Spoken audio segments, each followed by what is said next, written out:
The following is an address to the territory by Leader of His Majesty's Loyal Opposition, Honorable Myron Walwyn. Good day to the people of the Virgin Islands. Earlier this week, pursuant to the dictates of Section 70 of the Virgin Islands Constitutional Order 2007, I was sworn in by His Excellency the Governor Daniel Pruce as the Leader of His Majesty's Loyal Opposition. I would like to extend my sincere gratitude to my two colleagues, Honorable Turnbull and Honorable Mata, for their vote of confidence in me to take on this new responsibility. I assure you, as well as the people of the Virgin Islands, that this confidence is not misplaced. I also take this opportunity to thank the former Leader of the Opposition, Honorable Ronnie Skelton, for his contributions since assuming this role in April 2023. As Opposition Leader, I will make every effort to ensure that my tenure is not defined by mere opposition just for the sake of opposing, but rather a steadfast dedication to holding our government to account and offering constructive alternatives that will help to build a better, stronger, and more prosperous territory for all. As I take on this responsibility, I do so with the utmost respect for the democratic principles that bind us together. Our democracy is rooted in the belief that no voice is too small, no concern too trivial, and each citizen, regardless of background, age, or circumstances, has the right to be heard.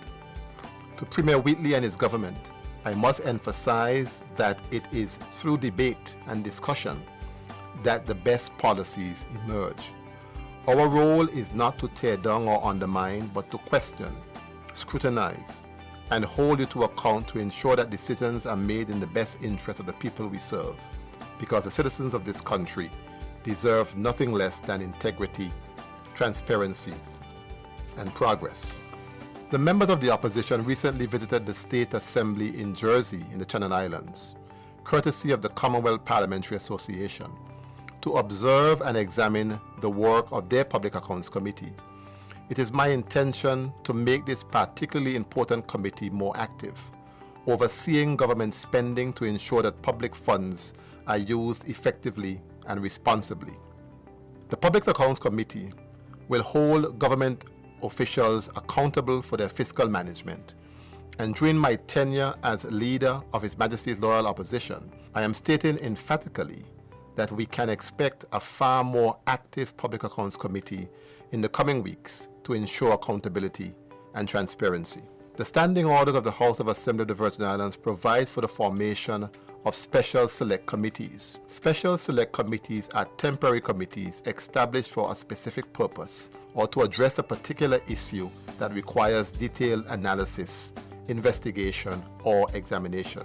These committees are usually formed to examine issues that are of an urgent nature, require in-depth analysis and scrutiny.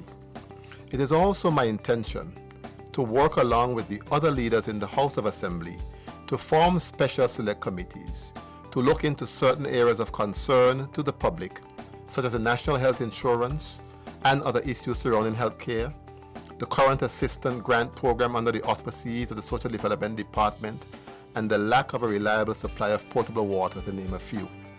These special select committees, after investigating and gathering information, will then produce a report of its finding and make recommendations for improvement. I see this as an important instrument in enhancing the delivery of service to the people of the Virgin Islands. As I speak about progress, undoubtedly, the territory of the Virgin Islands needs a new direction. We know that it can no longer be business as usual, and it is time that we are able to enjoy an economy that is inclusive, sustainable, and resilient, one that provides opportunities for all citizens and drives national prosperity. We know that the lack of a tourism plan, an outdated tourism product, and insufficient funding to the BVI Tourist Board, amongst other things, have placed us behind our competitors, particularly in the region. This is why the economic effects are being felt by many of our local businesses. Disappointingly, in the heart of what should be the tourist season, many of our local businesses are still on life support, and there is no tangible structured programs in place to assist them. We know that there's a lack of inward investment in the territory. These investments remain crucial to the economic viability of a country and cannot be overstated, as they bring a range of benefits that can significantly contribute to national development and prosperity. We see major developments, particularly in the tourism sector, taking place in other Caribbean countries, yet we continue to lag behind, either due to an inability or unwillingness to attract the level of investment that is needed locally or to our shores. Section 17B of the Public Finance Management Amendment Act 2012 mandates that the Minister of Finance, within 6 months after a general election, ensures the preparation and publication of a strategic plan that would outline the financial agenda of the government's term in office. Had this plan been completed, it would have provided a comprehensive roadmap outlining how the government would manage its resources to achieve its long-term goals and objectives. We have heard the negative responses from the Premier and his team when asked about strategic plans for various critical areas such as tourism and agriculture. But I urge the government to comply with this imperative in the Public Finance Management Amendment Act, as it will be to the benefit of all of us. This very act also provides for an Economic and Fiscal Advisory Council for the purpose of advising on economic and fiscal affairs. For some strange reason, politicians who were novices on critical issues prior to elections strangely hold themselves out as experts on those very issues after being elected. Our territory is blessed with many persons who are experts in their field of endeavor. Let us utilize their various skill set, knowledge, and expertise to assist the Economic and Fiscal Advisory Council. We recently learned that the government's projected revenue for 2025 is $410 million, but its recurrent expenditure is $411 million. This is a most undesirable position for this territory to be placed in. We cannot continue to move in this direction. We must improve upon the moral and social responsibility that we have to care for those who are most vulnerable, ensuring they have access to the resources, protection, and opportunities they need to thrive.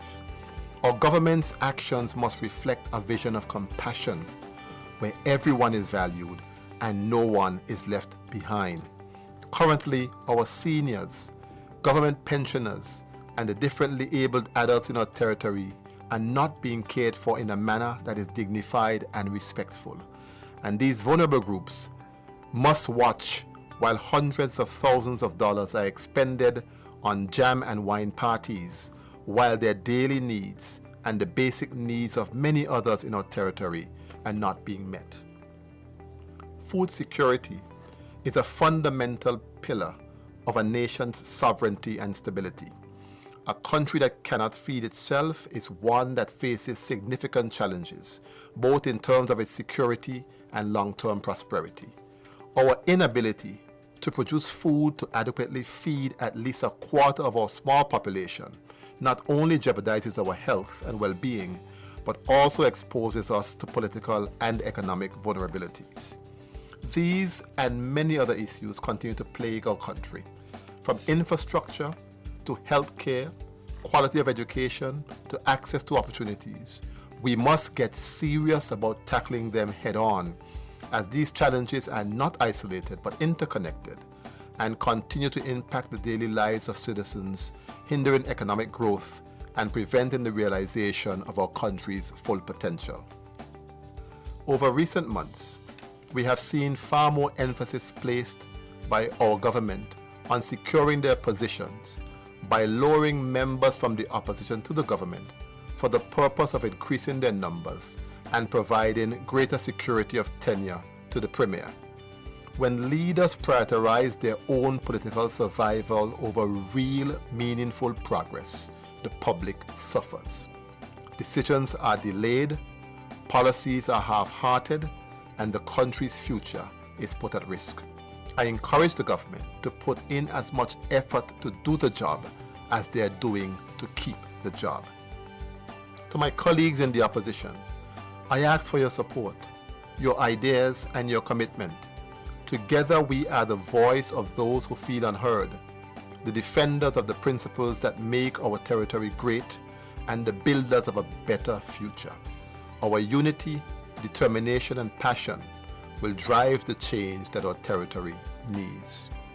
To the people of the Virgin Islands, I promise you this: we will never lose sight of the issues that matter most to you.